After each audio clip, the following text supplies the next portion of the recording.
Hi everyone, welcome to a tactics video. With this I'm going to explore the Batteline units of the Astra Militarum Imperial Guard, being the Catachan Jungle Fighters, Cadian Shock Troops, Korp of Krieg and Infantry Squad. I'll look at all of these four units, compare them alongside each other, looking at things like points, unit abilities, war gear options, and then generally how to play these Batteline units in a 10th edition of 40k. Like all my other tactics videos, please comment and leave questions in the comments. I'd love to read them and also get back to as many people as possible along the way. So to orientate yourself with the PowerPoint, or correction, the Excel spreadsheet in front of you, I've basically got the four Batteline choices. Their key stats, which oddly are all the same: war gear options abilities, war gear abilities, combinations, and pros and cons. And I will go through things along the way. So before we start, let's never forget that these are exceptionally squishy issue. And actually very cheap, obviously. So 55 points for Catachan Jungle Fighters, through to 60 points, and 65 points for the Korp of Krieg. Now these points are for 10 models, or maybe even 9 models for the Infantry Squad, more on that later, or up to 20. Yeah, so you can take 10 Catachan Jungle Fighters, Cadian Shock, Korp of Krieg, and Infantry Squad, or blobs of 20. And that's certainly something to think about. So obviously 55 points for 10. The way to think about a key element is their OC2 each, which means you've got an OC of 20 blob of 10 dudes. And obviously if you take 20, that's an OC blob of 40. So that is a first key point to never ever forget. One of the key benefits we've got is OC2. Now, all Batteline units have got OC2, but what makes this relatively special across most armies is that these are on tiny bases. I think they're 27 mil bases, or they're really teeny weeny bases, so you can physically crowd objectives with more models than say some Primaris Space Marines, with their bases I think are 32. Orcs are a bit bigger as well, and even things like Custodian Guard, which are 2 OC each, but they're on a massive big walloping base. So never forget that you can actually get more models onto objectives to out OC your opponent. Obviously as well, they are dirt cheap. So 5.5 points each, or 6 points, or 6.5 points per model, obviously in blocks of 10. So they are very, very cheap. Now, this has been a consistency all through, when I started playing in middle of 8th edition through to where we are now, and somewhere in 10th edition, is that these models are made of paper, this unit. So anything that looks at them that's serious will kill them in swaves.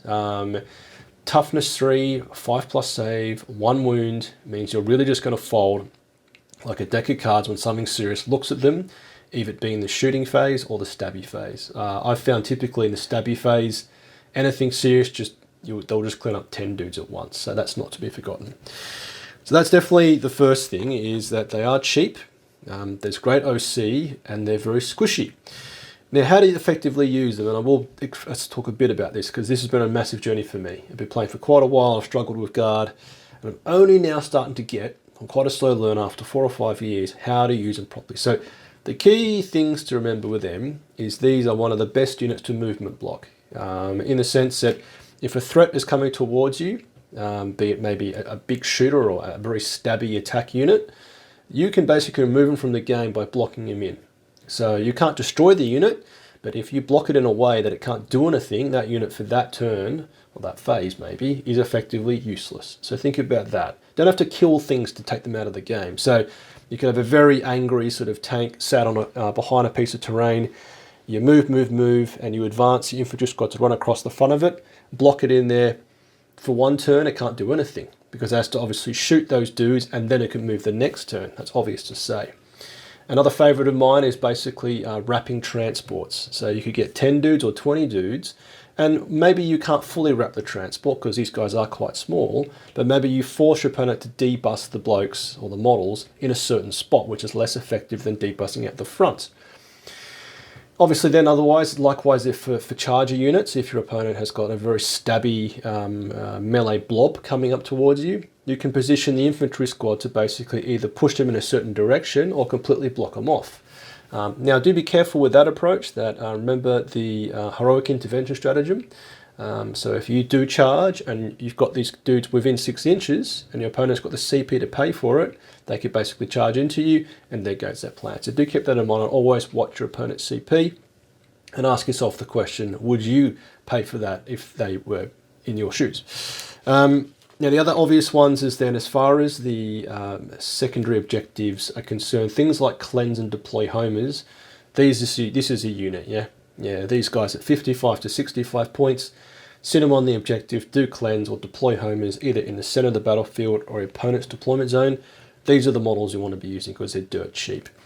Now probably the absolute thing you should never ever forget is the reinforcement stratagem that these units all get access to, because these are all have the keyword of regimental. So as I've played more and more, and again I'm a slow learner, this stratagem is so key, I think, to us having a really good way of playing in the late game. Because if you think about it, obviously, whilst your opponent is expending resources, potentially they're murdering all your battle line units, if you're regenning, paying your 2 CP every turn, every round, that means in the late game you've got essentially maybe another like 2 or 3 units you've got in reserves and reinforcements. And I think another way to always think about them is with your reinforcements, if your opponent is really pushing into your deployment zone, happens to me all the time, and they're sort of taking out all your artillery, maybe killing your tanks, and you've got these reinforcements coming to their deployment zone, what shenanigans can you play there? Can you turn off the home objective?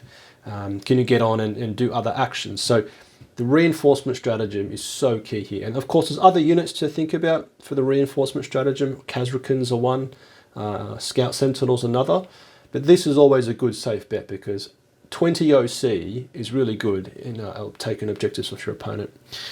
So as I said, yeah, the 2 OC on these little fellas and ladies is really good. A 27 mil base, pretty sure. It's teeny weeny. You can get a lot of dudes on an objective. And also, there's things to think about, like, you can obviously use some tricks out of transports these days. So don't forget, when you leave a transport, if it stays stationary, it's a 9-inch movement.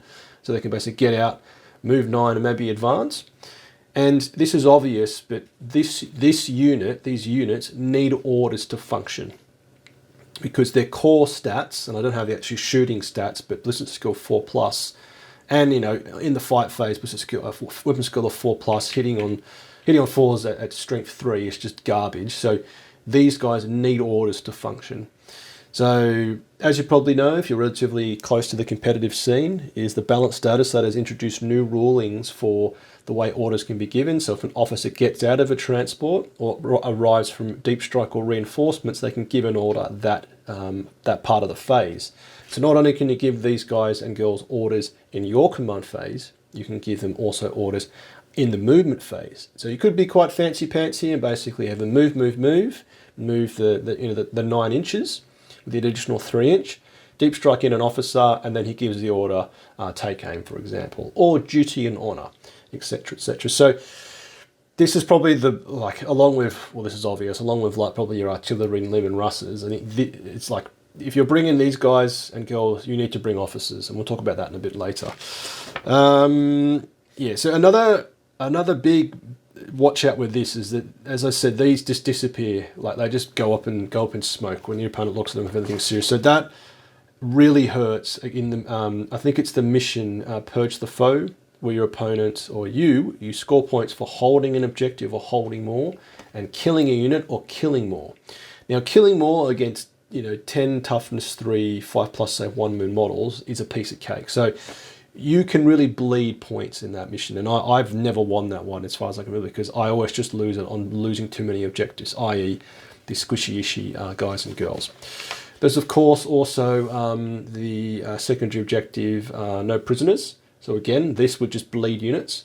These are easy things to pick on. And that actually gets into a bit of a wider sort of piece about the state of guard. I think we are seeing more and more in the competitive scene. People are doing very well with Astra Militarum. There's a couple of recent tournaments where people came first, which is amazing. Our win rate isn't great, but what is probably coming out of the mix is that this army has got the ability to really perform quite strongly, but it does require a lot of skill to navigate. Now, these 4 units, as I said, they're not tough, they're not resilient, they just disappear. Yes, they're cheap, but using them effectively takes a lot of skillful play. Now, if you think you can just plonk on 10 blokes on an objective that are visible to your opponent, you're just going to lose that objective, because they're either going to get charged off the objective and murdered and punched to death or stabbed to death or shot off the objective. So that basically requires you to think about how do I position them in the overall game state that your opponent can't charge them easily or shoot them easily?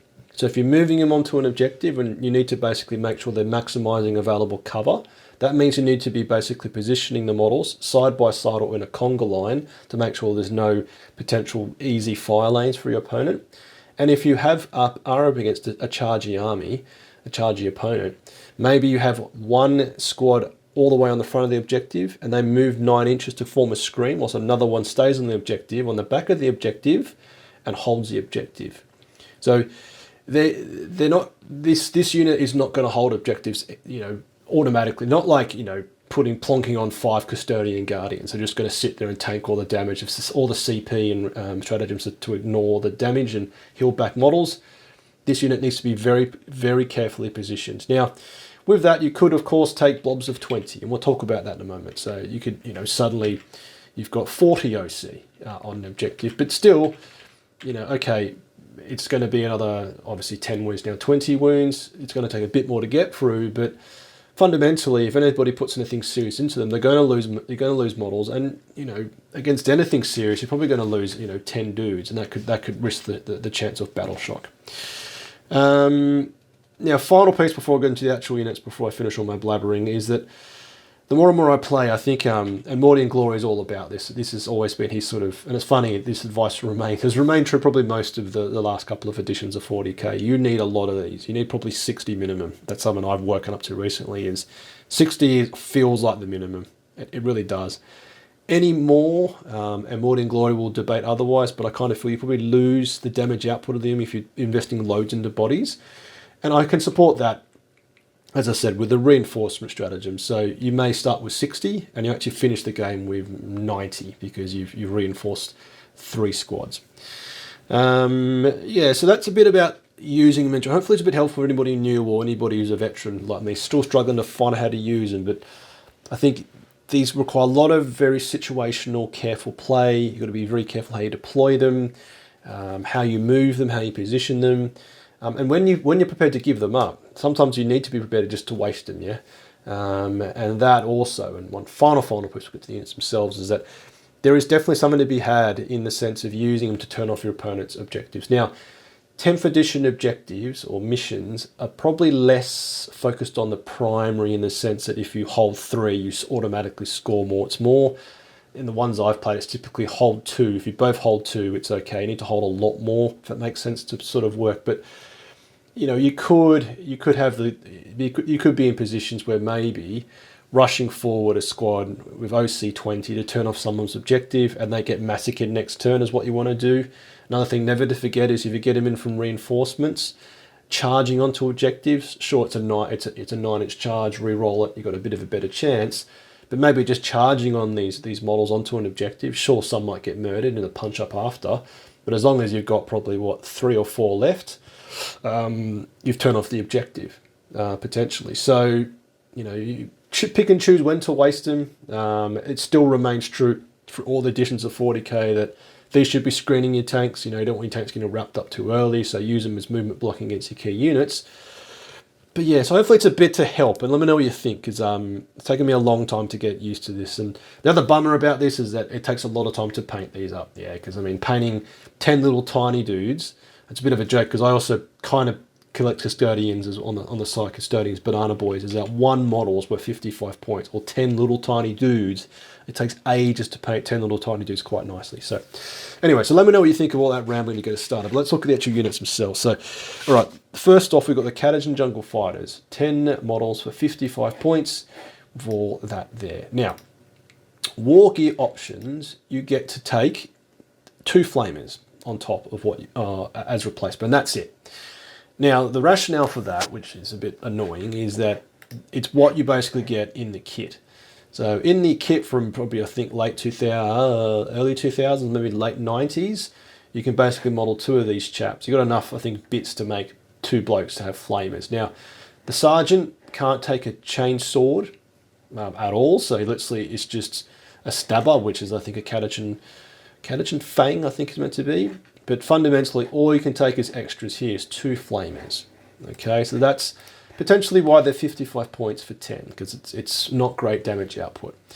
Now where that's made up for is their abilities. They can scout move 6 inches, so before the game begins, once you know who's going first, at least, you can pre-move them 6 inches, and that ties onto a combination we'll talk about in a second. So this is not to be scoffed at, 6-inch movement pre-game. It means you're 6 inches closer to an objective, you're 6 inches closer to the center of the board if you need to do deploy homers, and maybe you're 6 inches closer to maybe, you know, screening out your opponent. So it can help. Also, on the charge, or if they were charged, they get +1 to strength and AP. So suddenly they've got strength 4 bayonets and AP 1. Now, that in most cases doesn't do loads, but in some cases it can help. So obviously against toughness 3 units, you're wounding on 3s, or Space Marines toughness 4, you're wounding on 4s. So it can help. Yeah, and I mean, it's only 10 attacks. There's no chainsword. You can't get yourself to 13 attacks, which is annoying. But it's enough that you could plink off more wounds than you would expect. You probably go from plinking off 0 to 2 maybe in most instances.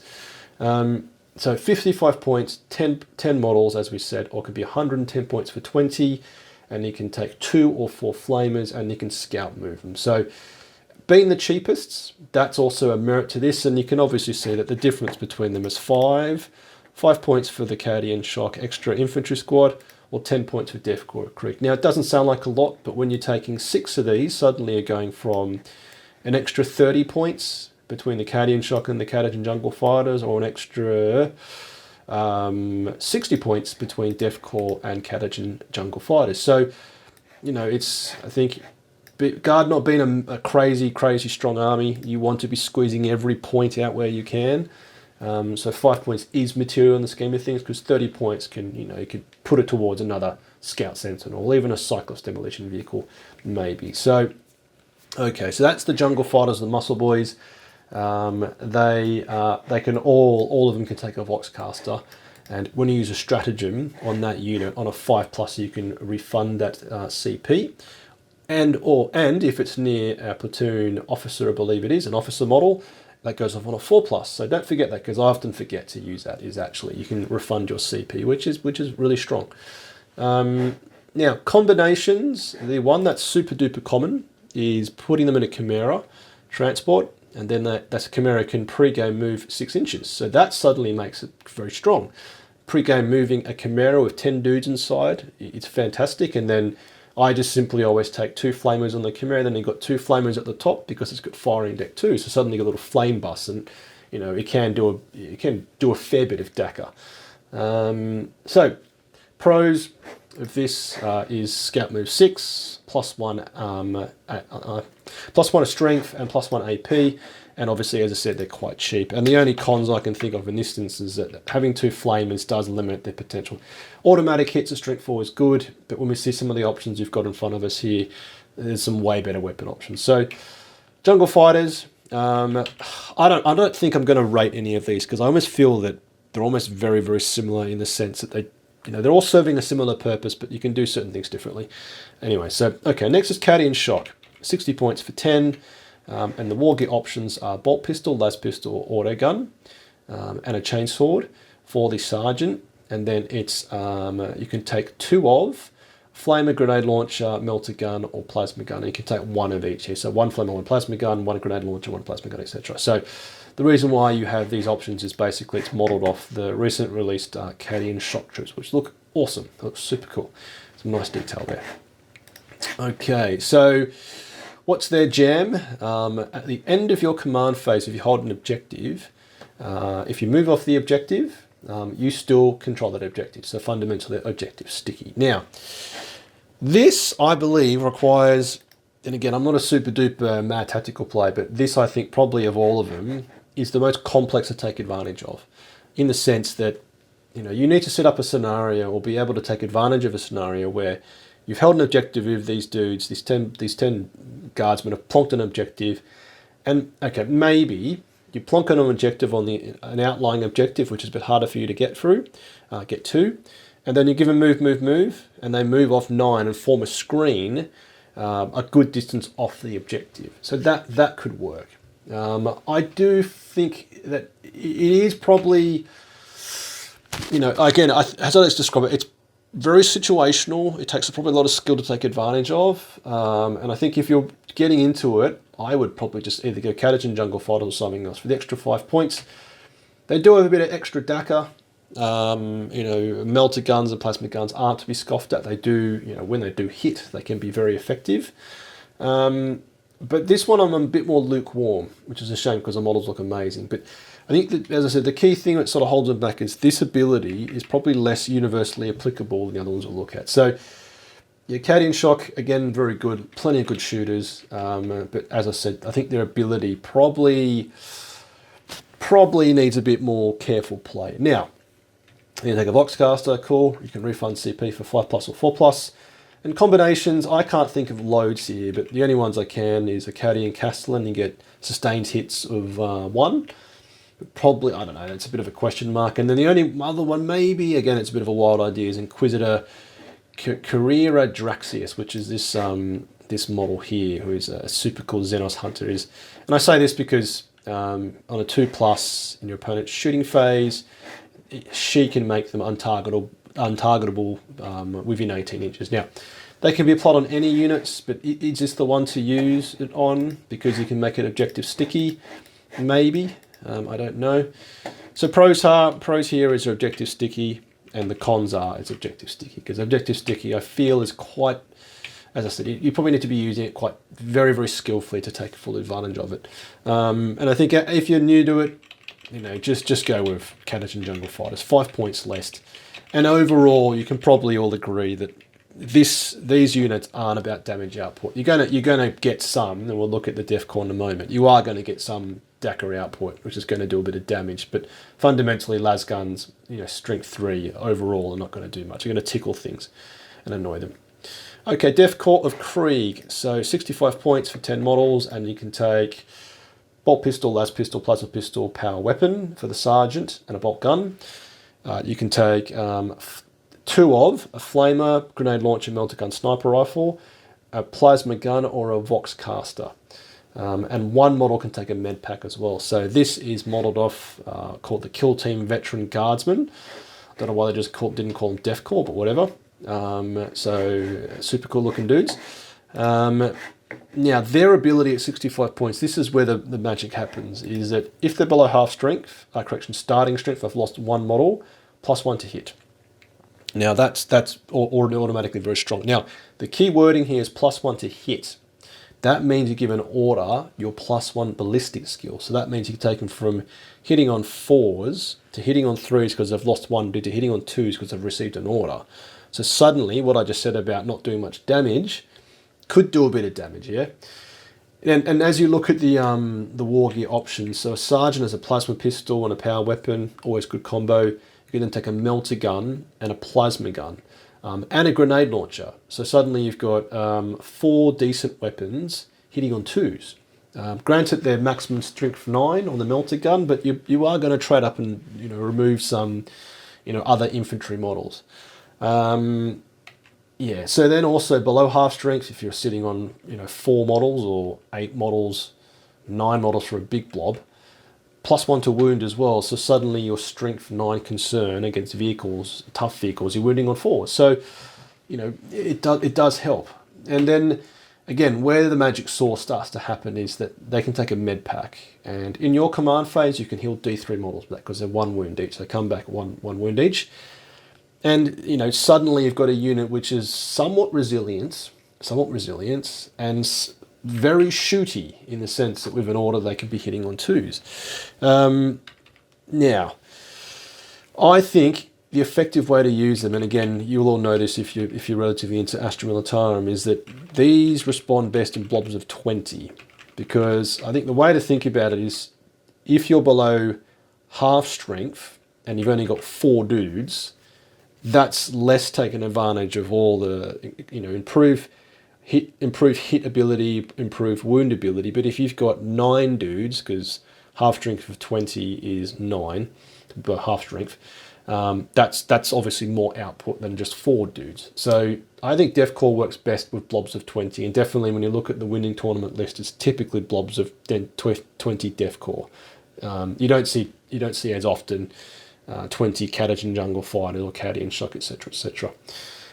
Of course, they can take a Voxcaster, and the two key the two key combinations which do pop up a fair bit is either a Primaris Psyker on this unit for the 4+ invul save in the shooting phase. Of course, this can be working on any blob of dudes, but I probably think it responds quite well because then you've got a 4+ invul save and D3 models returned.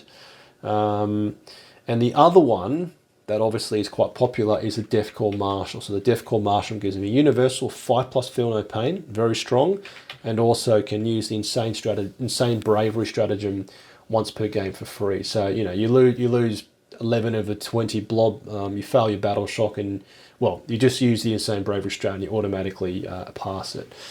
Now, I guess the way to think about these two is the Primaris Psyker, obviously only in the shooting phase, is good against shooting opponents, yeah, or shooting against, say, Tau. You want that. The Death Corps Marshal with a 5+ feel no pain probably may work better into stabby opponents, yeah, because the Primaris Psyker has no defense against that, obviously, but a 4+ invul save is better to save you against shooting attacks than a 5+ feel no pain. But obviously against melee, you want the Death Corps Marshal. So what you take, if you're playing casually, depends on your opponent. I pick and choose, but then, I don't know, I think from a competitive point of view, because the way I kind of think about it is, what is more of a threat for Astra Militarum? Is it stabbingness or shootingness? And I'd say that typically we struggle in stabby opponent lists, yeah, where they basically charge you and clog you up and chop their way through, blender their way through this. Now, a 5+ feel no pain is not going to save you against like loads of damage to weapons that most power weapons are these days, against like, I don't know, custodians or even space marines or some sort of demons. But it could be enough. You could roll hot and save enough dudes. And remember that given you got insane bravery for free, and you've got, you lose 16 models, and you've still got the Marshal plus 4 blokes left, and you still insane bravery. You still got OC 9 potentially on the objective, given order. Duty and honor, you got OC 12 or 13. So, it could be enough. Of course, again, using these effectively to be very careful. And the one thing about taking blobs of 20 is they're tougher to hide. Yeah, physically moving 20 dudes around, taking advantage of cover, as I spoke about at the beginning, is tougher. And then also, it does mean they're easier to charge because there's more of them. They're tougher to tuck into objectives and just get on the tabletop. So that's to be considered. So the pros here are they're survivable, even without character support, because they've got the D3 model return from the med pack. They can get deceptively high amounts of DACA out because, as I said, if you take 20, that would be 2 plasma pistols, 2 melter guns, 2 grenade launchers, and 1 plasma gun. If you don't want to take another Vox caster, you have 2 plasma guns. So that's suddenly 8 of 20 dudes with good weaponry. So that's not to be scoffed at all whatsoever. As I said, can get highly accurate, but the only thing potentially is they're expensive. And they're expensive in the sense, as I said, it's only 5 points, but when you're taking, 6 units, that's 30 points. And the other thing is, I think the models 3750, are these more expensive? Okay, so I didn't even think about this, just looked at it, is that the financial aspect is they are more expensive, £37.50, £7.50 extra on top of some Cadian shock. And given how old these molds are, it is significantly more expensive than Catachan Jungle Fighters, so £15, you do that 3 times suddenly. £45, well, Black gets more expensive, so that's to be considered. Okay, very last is the Infantry Squad. Now, what on earth is an Infantry Squad? We know what that is, but what's the model? So this is based off a very old kit. So this is not even the kit that it actually refers to, because you used to be able to buy this kit with also heavy weapon team. It was a heavy weapon team and enough bodies to make 10 dudes. But this one here actually is a newer one where you basically had 10 dudes plus upgraded heads and weapons. The sniper rifle, the plasma gun, the special weapons were new, so were the heads. So this is actually like a more recent one, which is already out of stock because you can't actually buy it on at least the UK version of Games Workshop. So it is referencing an old kit, and what you can take is a sergeant with bolt pistol, las pistol, power, plasma pistol, power weapon. I don't think a bolt gun. No, I think you can take a bolt gun, sorry, for the sergeant. It's then 1 flamer, grenade launcher, melter gun, plasma gun, or sniper rifle. And then you've also got the option to take a heavy weapon team. So that is either a mortar tube, an auto gun, a heavy bolter, a las cannon, or a rocket launcher. So a real bit of versatility here, and 60 points. Now, yeah, so their ability, which is definitely more universally applicable than, say, the Cadian one, is that whenever they're in objective marker, you get the benefits of cover. Now, the way in 10th edition, being honest, is that it's pretty easy to get the benefits of cover. All you got to have to do is just have, like, one model behind terrain, and you've got the benefit of cover for the unit. It's on that single model. So look, it can help. It definitely can. It definitely goes off sometimes if you're sitting on an objective and you suddenly get deep shot from behind the piece of terrain holding the objective. You've got the benefits of cover, so suddenly you've got a 4+ save against range attacks. So not to be scoffed at, because every bit counts. Yeah, war gear ability. They've got the Voxcaster, and I kind of feel that this unit for me, the way to use them is simply at the back of the board, butted up with a Sala Creed, having a mortar tube, and then you use a Sala Creed's ability where once per round she can use a stratagem for free, and you use Fields of Fire stratagem from the mortar tube. It tags a target, and everything else that targets that target gets additional AP on shooting, which is fantastic. So I don't know, like I kind of feel this one here, it's only really got one purpose for me personally. It's that combination of a Sala Creed, maybe with a command squad as well, to keep her wrapped up with 10 wounds, and then issuing orders via the Voxcaster of the platoon command squad. And as I said, using the mortar tube to activate the Fields of Fire stratagem for free through a Sala Creed. Now, one other small positive, which I make sure I've written down. Yeah, so don't forget, heavy weapon team base is OC4, because obviously every model, and they've done it, this is quite good actually, that all the individual dudes are OC2, so given that base has got 2 dudes on it, it's OC4. So don't forget that, because you could simply be towing in the objective with this model. Let's pretend again, you're in a position where you want to advance a unit onto an objective. You want to place this model first in the conga line, so this OC4 base is touching the objective first, and maybe that turns off your opponent's scoring. So it's actually pretty snazzy. And then of course, like the rest of these units, you can give the order duty and honor. Suddenly got an OC5 base coming onto an objective. So I'm pretty sure most serious vehicles, or most middle-sized vehicles, are an OC5.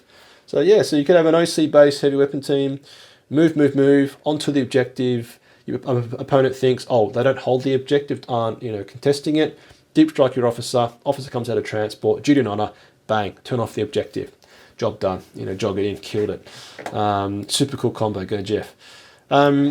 There's no real cons there. I kind of think, well, there is a con in the sense that, do you just go for more shooters that are available with Cadian Shock and Def Core, or do you go for something cheaper which can scout move 6 inches and 5 points cheaper? So that's my thoughts there. How long have I been rambling? It's been probably, I've got to check, at least half an hour, 30 minutes. But now, which of these is best? It's an impossible question to answer.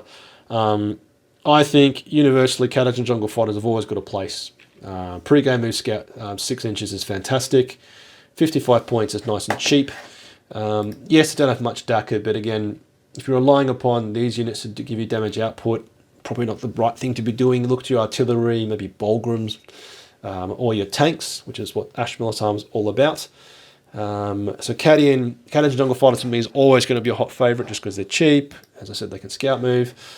God, who next? Oh man, this is tough. I think Def Core of Krieg, they're definitely up there, only in blobs of 20. Now, can they be used by themselves? I think they can, but I think where you make these guys work is with either a Primaris Cycle for a 4+ invul save, or a Def Core Marshal to give them extra survivability. Before I forget, for the Catachan Jungle Fighters, don't forget about the glorious Colonel Iron Hand Strachan, because he can basically be leading a unit, and he gives them 6s are lethal hits in the fight phase. So I can't forget that. I did say probably stick with 10. You could probably just stick with blobs of 10 Catachan Jungle Fighters, but if you did have a blob of 20, led by Colonel Iron Hand Strachan, bolt on a command squad, bolt on a Bulgrim bodyguard or Ogren body that I've done that, and suddenly this unit will do a lot of damage in the fight phase. Granted, Strachan will do most of it. He'll do pretty much all the damage. But still, you've got, basically Colonel Ironhand Strachan bubble wrapped with like 20 wizards. So let's not forget that combo because it's super cool. And you can actually have a melee threat army, melee threat unit. Okay, so back to this. So Def Corps definitely is up there. And then I kind of think it's kind of tied that, these two, they're probably not as good. They're, Cadian Shock. And let me know what you think here, because again, I think it's pretty academic, debating which are best. But that said, Catachan Jungle Fighters are the best because they're cheap. Def Corps are good. They're very good because they've got lots of DACA. They're survivable, and the other two are sort of just like rounding. I kind of think if you've got spare 5 to 10 points and you're going to upgrade to a Catachan Jungle Fighters, just go Cadian Shock, and then Infantry Squad. Very simply for me, is back of the board. Asala Creed. Mortar Tube, Fields of Fire for free all game. Nailed it. So yeah, hopefully interesting and helpful. I know it's not super conclusive, but I don't know. I think you can, arguably you can run any of these and they'll work because again, they're not about output. Granted, you can make Def Corps quite outputty. Actually, very well. Yeah, yes and no. But yeah, so. Let me know what you think. Any questions, put them in the comments. Your opinion, your perspective is important to me because I want to hear how you play Astra Militarum. I'm by no means an expert. I don't do that well in a lot of the... I play typically quite competitive tournaments, always probably not making it easy for myself. So if you've got any thoughts, comments, questions, let me know. Make sure to check out the other channels of Cadian, Sergeant Steel and Morning Glory for their perspective on Astra Militarum. And yeah, so if you want to support me and support videos like this coming out every week or so, you can do so with a like, comment, or by subscribing, joining my Patreon platoon, or simply watching any of my other YouTube videos. I cover everything Astra Militarum, from tactical videos like this, the hobby aspects being painting, assembly, and also unboxing videos, and also lore videos as well, with some recent videos looking at the realism of Astra Militarum units like the Baneblade and Lehman Russ Battle Tank. And super thanks to my current supporters, as I really, really appreciate it. Let's get your bayonet sharp, las gun oiled, faith in the Emperor strong. Patreon platoon, sound off. Tank Commander Glenn. Tank Commander Watchdog Van Etten. Tank Commander Mitchell. Lieutenant Burke Nielsen. Colour Sergeant DuPont. Sergeant Adal. The Colonel Merrill. Chosen Man Smith. Veteran Gibson. Hall, Lundeen, Guardsman Beard, Coquelin, Flint, Hills, Malik, Nitin, Nguyen, Tom, Tompkin, Conscript de Paz, England, Evan Gunn, Gillian, Goodwin, King.